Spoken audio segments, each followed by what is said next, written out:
Alright guys, welcome back to another video, and in this tutorial I'm going to be teaching you guys about my favorite math function of all time, and that is rand. It's the function that generates a random number, and the reason that I love this so much is because whenever I'm making computer games, this is the piece of code that makes it fun and unpredictable. Without a random number generator in computing, every game would be like boring and bland. So let me go ahead and show you guys how to use it, and then I'm going to show you guys how to tweak it to tune it specifically to the game you're making. So I'm going to make a loop to print out a bunch of random numbers. So for that I need a counter variable, and later on I'm going to show you guys how to get a random number in a custom range, such as if you're making a dice game, you just don't want any random number in the world. You want a specific set of numbers, in this case 1 to 6, because those are the numbers that are on a dice, not like 800. So let's just go ahead and make that for loop right now. And the first thing I'm going to do is set I equal to 0, and how many numbers do we want to generate doesn't really matter. I'll just put I is less than 20. Print out 20 or so. That'll be good. And of course I++. Now the first thing I want to do is just show you guys what it looks like by default without any customization. So printf, of course, what this function does is it generates a random integer. So just press %d, and might as well bump that to a new line. If we don't, it's going to look like one big number. Now the function is called rand. And if you don't add anything in there by default, then what it's going to do is it's going to return a random integer from 0 to somewhere above 32,000. I think it's 32,767 by default. And the reason that this sounds like a weird number and, kind of a random one is actually it's a very precise number. It has to deal with how your operating system stores bits and bytes on your computer. For now, you just have to remember that it's somewhere from 0 to 32,000 and something. So let me print this out on the screen, and you see we get a bunch of random numbers somewhere in that range.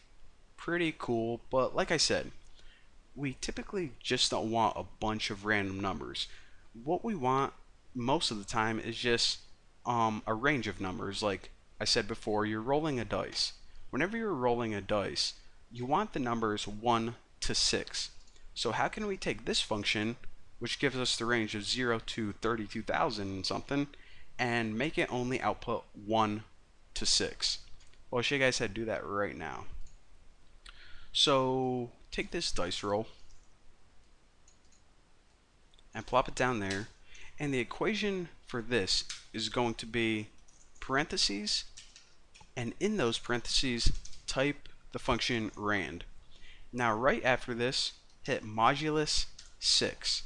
Now remember, what modulus does is it takes this number on the left and divides it by the number on the right. However, it doesn't give you the result, it gives you the remainder of that. So whenever you divide any number by 6, you're going to get the remainder 0, and that's if 6 fit into the number perfectly, like 36 divided by 6 gives you 0. Or it's going to give you the number 1 through 5. So this entire function is either going to give you 0, 1, 2, 3, 4, or 5. So of course, we're pretty much off by a step of 1 because the dice is not 0 to 5, but 1 to 6. So now all we have to do is take that expression and add 1 to it. So now dice roll is equal to the numbers 1 to 6. Simple enough. So now we can just go ahead and print that out. We could actually didn't even need to delete that earlier.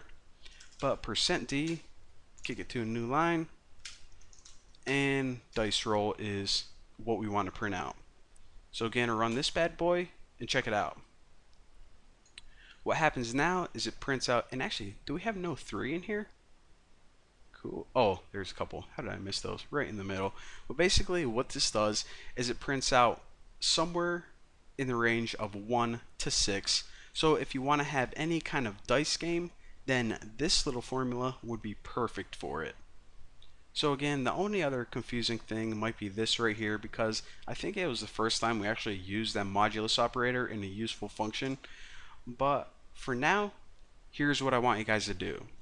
Since you have all the building blocks to build a more complex program, this is your next challenge. I want you to create a game where the user rolls 3 dice and it prints out their total to them. Dice A plus dice B plus dice C. So after it gets the sum, the user is going to look at it and it's going to guess if the next roll is going to be higher. And if it is, they'll just type in H and press enter, lower, and they'll press L, or the same, and they'll press S and hit enter. And then they're going to roll the dice again, and if they got it right, if they guessed correctly, we'll just like print out good job. If they got it wrong, print out you suck. And well, that's it. So I think you guys can complete this challenge. If you can, then post it in my forum, and well, I'll congratulate you. If not, then post where you're having trouble with in my forum, and I'll help you out with it, or someone else will. A bunch of people there willing to help. So that's your challenge. Thank you guys for watching. Don't forget to subscribe, and I look forward to seeing your games.